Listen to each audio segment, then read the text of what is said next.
It's Spoilerin time, folks, the companion show for Cord Killers. Cord Killers helps us figure out what to watch. Spoilerin time is where we talk about it after we've watched it. This week, we're going to talk about Miami Vice Season 2, Episode Whatever Works, Squid Game, Season 1, Episode 6. I say Season 1 now because apparently there will be a Season 2 of Squid Game someday.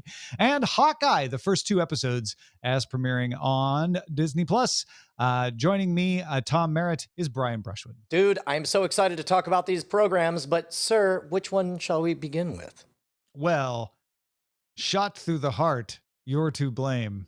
You give never. I can't do a Bon Jovi reference in Hawkeye. The Avengers? Hey, Hawkeye, episodes 1 and 2, season 1 is where we're going to start, where we meet Kate Bishop, and she's a fan of Hawkeye and meets Hawkeye. And also she's the daughter of a rich lady, and Hawkeye's on vacation with the kids in the city for Christmas, but the wife's back at home, and then the kids have to get sent home, and there's bad guys. Man, is there anything more relatable than a rich kid with a lot of first place trophies? I hope some doors open for that person. You know, all that said, I did like Kate Bishop. I think that's a testament to Haley Steinfeld, because on paper I was like, yeah, I don't know if I would really like this kid at all. Especially it opens with her like effing up at the private school and damaging property. Brian, is that the message we want to send to our children? But she did it for a good reason, remember? What was the reason? I don't even remember now. Oh, that's right. There was none. That was a pretty dumb thing for them to do. But luckily we go from there to we go get to see The Avengers, a movie that I like very much. Only we sit through 7 minutes of cringeworthy. I actually really cartoonish. Did you not like that? Somehow they turned the Avengers into cartoonish and unlikable. Yeah, but that's the point. I thought that was great. Which I agree. That's what a musical. Agreed. And yes. I thought that was great. And it's like, and then we're gonna flip the switch, and it will stop being cartoonish and unlikable, right? I see where you're going. Okay. But somebody didn't flip the switch, and it remained cartoonish. What you're saying is, for you, the musical never ended. Yes, correct. That is correct. The musical set the tone, and somebody kept on hitting that same key. I didn't have that much of a negative reaction to the rest of Hawkeye. I'm intrigued. I really like Kate Bishop. I like Haley Steinfeld's performance of her, even if it's not particularly sympathetic. But you know, rich people have problems too, and she's like rebelling and all of that. It's mildly interesting. I think, you know, the evil bad guys started to get interesting for a brief period, and then we kind of went away from the interesting part, and they started targeting Hawkeye. And I'm like, you're just stringing this out too long, where they're mistaken about who she is. That was fun for a moment, but you shouldn't have it strung out over 2 episodes. So maybe this is just a binging issue. Maybe you should wait for Hawkeye and just watch it all at once, and none of these things will be problems. But I will say, I didn't watch this twice, which that's kind of my bellwether for a Marvel Disney Plus series now, is the ones where I'm like, ooh, I want to watch that again. WandaVision versus, yep, got everything I needed out of it, which was Falcon and the Winter Soldier for me. This was above the Falcon and the Winter Soldier, but not WandaVision or Loki level. I agree 100%. And that makes me reevaluate Falcon and the Winter Soldier. Oh, wow. because I found the first episode of this to be CW level. And it's the first half of this, the first full 15 minutes. And my doctor has determined that I have a higher CW tolerance than you do. So. Yes, correct. But it's kind of astonishing how long you go before you see a single likable character. I guess the dad is neutral. We understand he's poor, and then sorry, spoiler, he dies. Mom is unlikable from the get-go.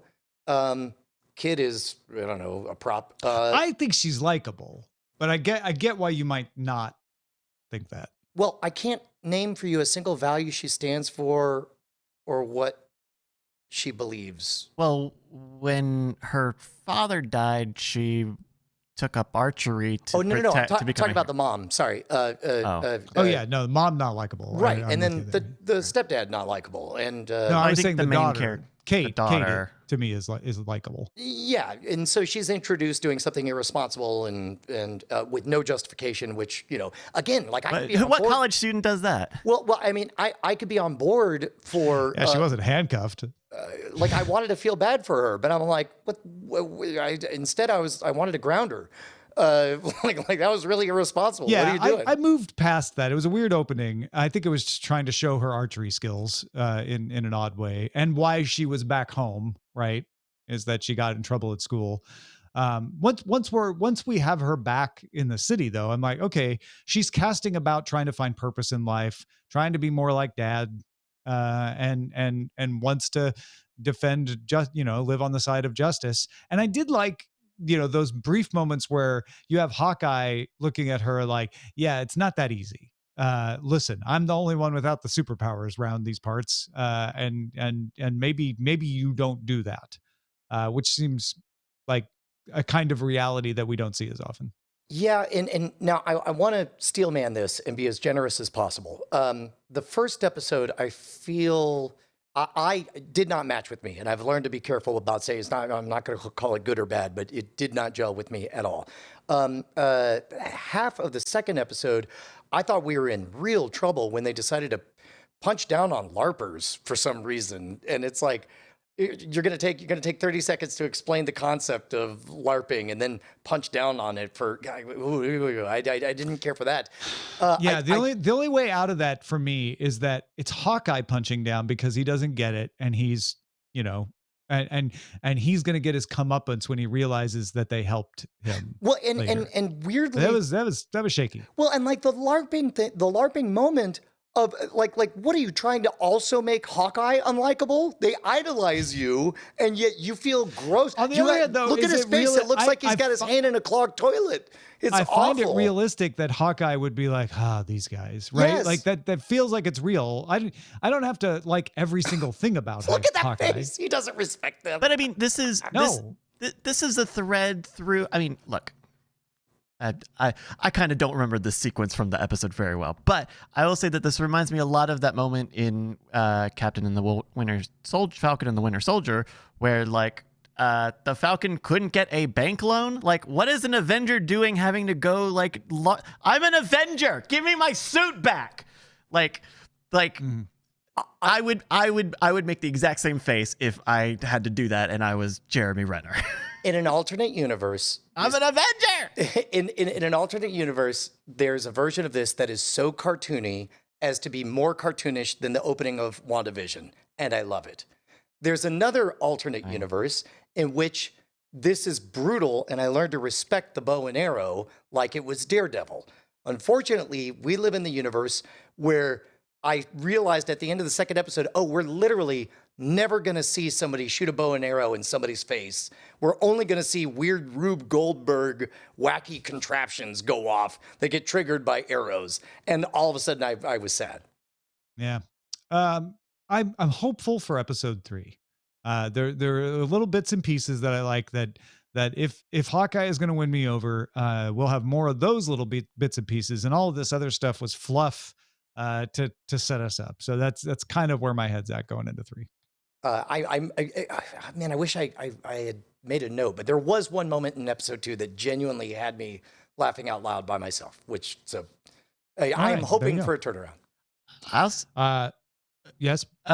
One last, I mean, we've been saying that this is like CW quality, but to me, I couldn't get away from the idea like this is a very long Disney Channel original movie. This would have been like in the same vein as like Smart House and. I did understand why they released both Town. episodes at once. Yeah, for sure. Tom, not a value judgment, but I was very surprised when I went to RottenTomatoes.com, which I understand you are married to somebody who works out. Pays my health insurance. Yeah. But I was genuinely surprised that this had a 95% positive rating, which sounds insane to me. The Rennerheads. The Rennerheads. Yeah. They bought real estate from Jeremy Renner, all of them, every single crew. I don't know how to explain it. Yeah. Well, I guess my only question is whether that surprised you at all. I didn't realize it was that high. I knew it was high, and I was like, oh, they just liked it more than I did. They saw something in there that I wasn't seeing. Um, Yeah, I looks like would it's call dropped to it 93. high 70s, low 80s for me. Right? Would feel realistic. I can see where, like, if what there are plenty of people out there who like Falcon and the Winter Soldier, and I think if you're looking for that quippy sort of action comedy, but something a little lighter, something a little less globetrotting, something a little less Jason Bourne, if that's in Maybe the right they wheelhouse. got all the it's mainstream. the episodes. Like, this is mainstream, and it could be that they're screeners. Yeah, based off the whole series. All right. Anything else on Hawkeye? No, I want it to be good, and please don't. You know what? Come at me, cordkillers@gmail.com. I'm going to call it Hope-Eye. Hope-Eye. And we'll talk about episode 103 next week. Let's talk about Squid Game 106. Gambu. This is about marbles. Everybody's playing marbles for their life. So kind of back onto a more straightforward Squid Game episode where we kind of open with everybody pick a player. And just like with Tug of War, a lot of people are trying to pick strong players, but because it's just one other player, people are like, well, you need a balance of smarts. And then the switch, the trick is, guess what? The partner you picked is who you're playing against. So if you valued them, it's your life against theirs. The loser of the marble game gets eliminated, which, as we know, means they get shot in the head. So there's a lot of, the husband and wife team, for instance, looking at each other like, oh, crap, what do we do now? Because they'd argued so much that they couldn't be split up, all of that sort of thing. And we have one odd person out who doesn't get a partner, right? Did they reveal what happened to her? She was taken off screaming. Yes, but we did not find out anything more than that. They didn't show us anything after we heard her screaming. No. Yeah, I think that scene was close enough in proximity to the moment that Bryce has up on screen right now, where they're going to the game, where they talk about the sanctity of the game and the fairness and all those things. That it leads me to believe that they might pull something like just having her sit in timeout. Or it's like, well, you didn't get a partner. Yeah, you can go on to the next one. That was what I took. Is the implication here is, well, part of the game is convincing someone to be your partner, and if you couldn't do that, then well, you lost. Sorry. Well, and by virtue of them not, if that were the case, I feel like they most certainly would have shown that execution. And since they didn't, it makes me assume that she's still around. Unless we see her body next week, held up in front of the door as they come back. They're like, anyway, when we say find a partner, we're serious. I really liked the twist of, we didn't say you were on the same team. We said you get a partner up. I thought that was good.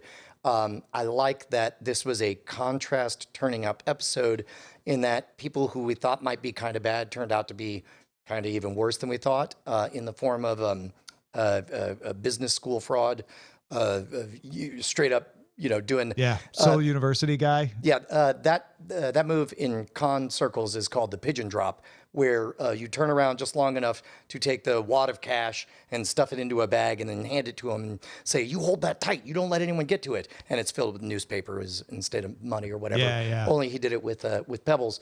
With pebbles. That was good. Boy, did I not like seeing 456 be a coward and not do the right thing. What's really interesting about that, especially in relation to Junho is the name of the guy, from the Seoul University guy. What we're getting is a complete picture of these folks, and where their lines are. Junho was nice to Ali when they were out in the world, and it really wasn't going to hurt him. What's a couple of bucks to help the kid get home? Why not? He's not a bad guy. Junho's not a bad guy. He's not an evil guy. But Junho is very much me first. If it's down between me and you, there is no doubt that it is me, and I will pull out all the stops to prevent me. I won't anguish about it. I will trick you into carrying around a bag of rocks, and I'll make you think I'm doing you a favor while you do it. Whereas Gi-yoon is anguished. You can tell, you can see it in his face. He's like, oh my God. And he's rationalizing it because he yells it later. Like, you're going to die anyway. Like, why should I play fair when and possibly die? And then you could die from your brain tumor tomorrow. And he's already shown, like, I care about you. I gave you my coat to help, keep you from looking Your embarrassed because you pissed your dignity. pants. Um, so it's the line. The line for Giyun is like, I am not so selfless that I will die for you. That's where Giyun's line is. And yeah, it's uncomfortable. It's not good to watch. And it's kind of amazing when O calls him on it. And it's like, well then, why'd you fool me? I don't think I think they left it open to interpretation unless I missed something, but uh, were you left with a clear indication of whether or not player one was cognizant the entire time and toying with him? Yeah, no, they left it vague. He obviously knew something had happened enough to call Giyun on it, right? Because he does say, then why did you cheat? But I don't I remember the exact phrasing. right, but I don't but think they totally closed the- the door on the possibility of him being, completely alert the entire time. Yeah, he either was faking it or he might have just been going in and out and came in long enough to be like, oh, wait a minute. I know I'm confused, but I'm pretty sure he just cheated me. Yeah. Yeah. I like that the show continues to make me find new ways to make me feel uncomfortable. The one unsatisfied itch that I wanted scratched was what happens in the case of a tie. Time runs out and you're both tied or whatever. I wanted to see it, especially in a case where the two girls are, in this case we have one of them jump into the funeral pyre, but I wondered. I was really hoping to see what would happen. We're like, yeah, we tied. Our game was friendship, and we both won. And the implication is, if you tie, you both die. That's sort of the motivating factor that causes Saebyuk's friend to sacrifice herself. It's the motivating factor that causes Junho to trick Ali because he doesn't think he'll survive if they tie. Even though he says he does. It's hard though because you can't show that for sure until the time runs out. Right. So, Well, and you could take two nobodies and close that door for me. Two nobodies just decide to try something clever as the time runs out. Yeah, then you shoot them both in the head. And I think true. they knew that they could close the door with that storytelling wise. And the fact that they didn't only makes me more convinced that maybe it was a choice. yeah. I did really like Saebyuk and the girl and them saying like, why play their game? Let's just wait until the end and then we'll do it real fast. Let's enjoy our time because one of us isn't going to be here.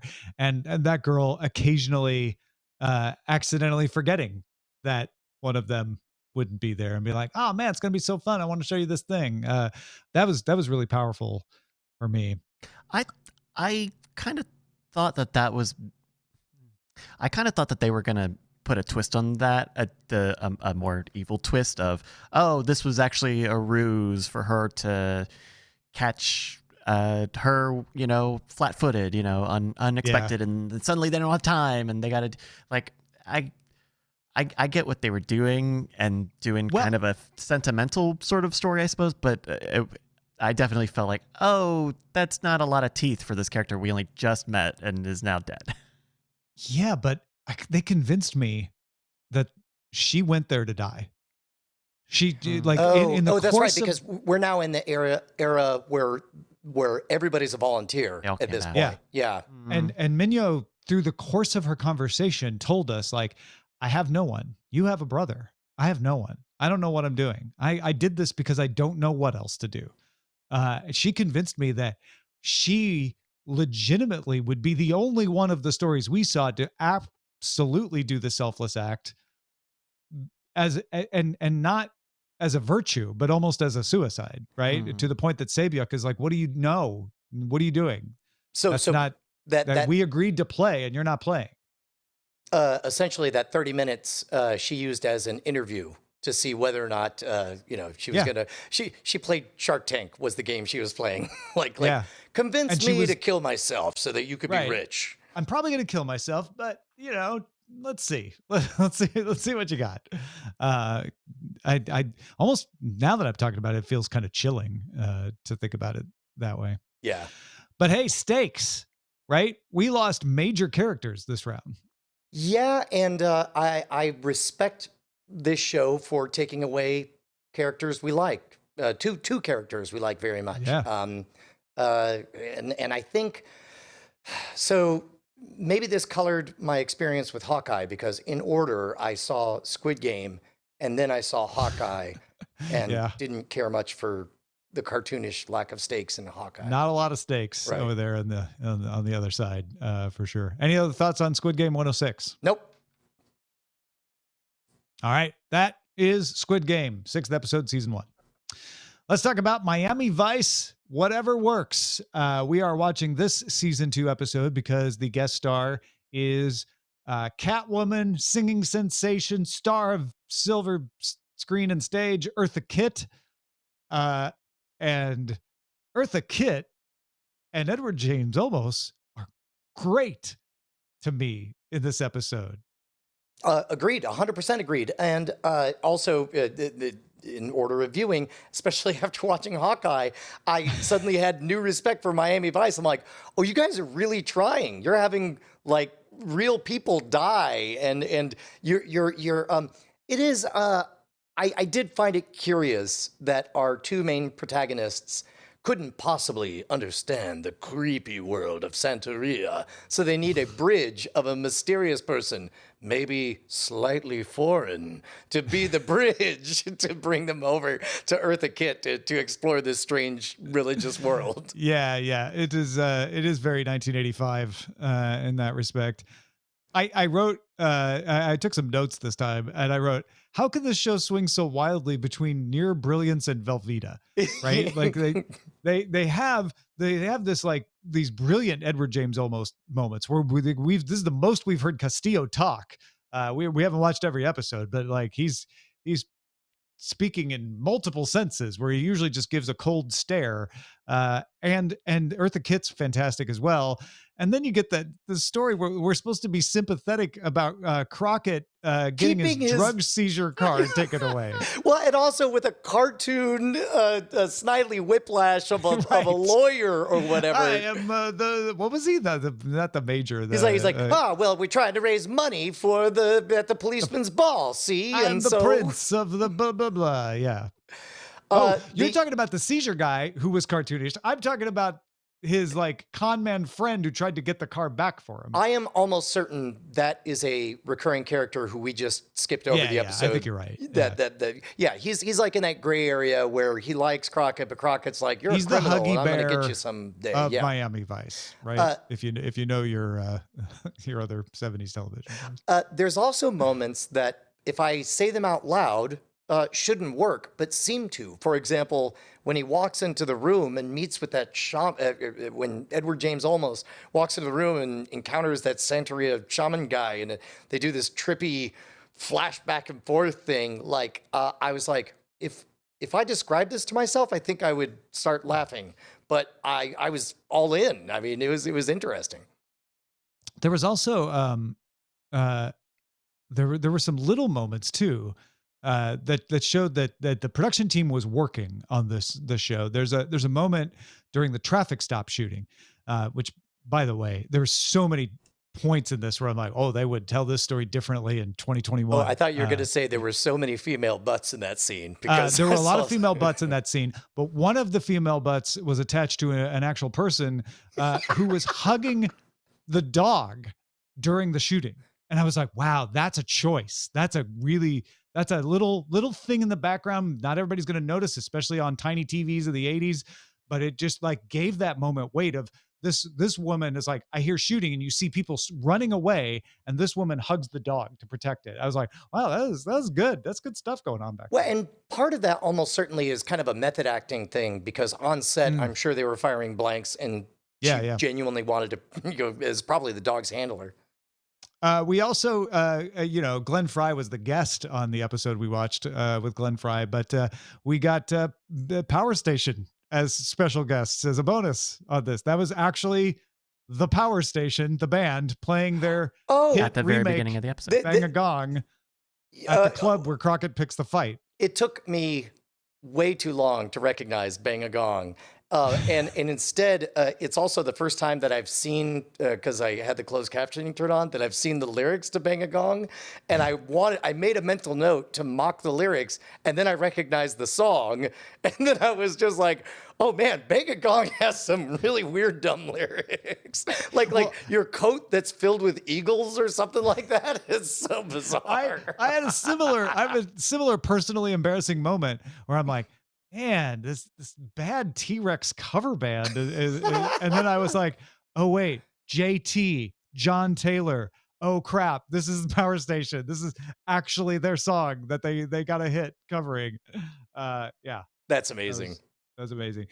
We also got Sharp Dressed Man by ZZ Top in there. And a song that I was not familiar with by the Blasters called Dark Knight, which I actually think is one of the best songs I've heard out of all of this stuff because it wasn't.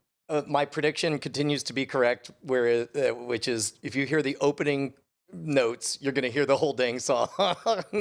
Like they're extended sequences every time. Yeah. I mean, MV stands for Miami Vice, but also for music video. Yeah.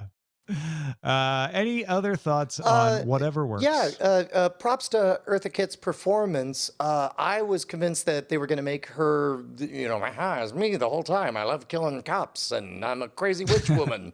But they didn't. So actually, when I say it out loud, my pitch doesn't sound very good, and I would turn it down in the room. Yeah, but you're at that point in TV history where they might have been like, yeah, that's fine. That one always works. Yeah, we'll do that. All right. Or they might just like, yeah, whatever works. In fact, let's name the episode that. Yeah, right. All right. That is Miami Vice season 2 episode Whatever Works. Next time, The Dutch Oven with guest star. We don't know how long he'll be on screen in his point of this career. Giancarlo Esposito will make an appearance. He shows up just long enough to say only true yarns, then gets killed. That is Miami Vice. And that is Spoilerin time. Thanks, everybody, for watching or listening. We really appreciate the patrons who support the show and get the show early. You can do that by going to patreon.com/CoreyKillers. As I mentioned, next time, Miami Vice, The Dutch Oven, season 2 episode with Giancarlo Esposito, Hawkeye 103, and Squid Game 107. We'll spoil you then.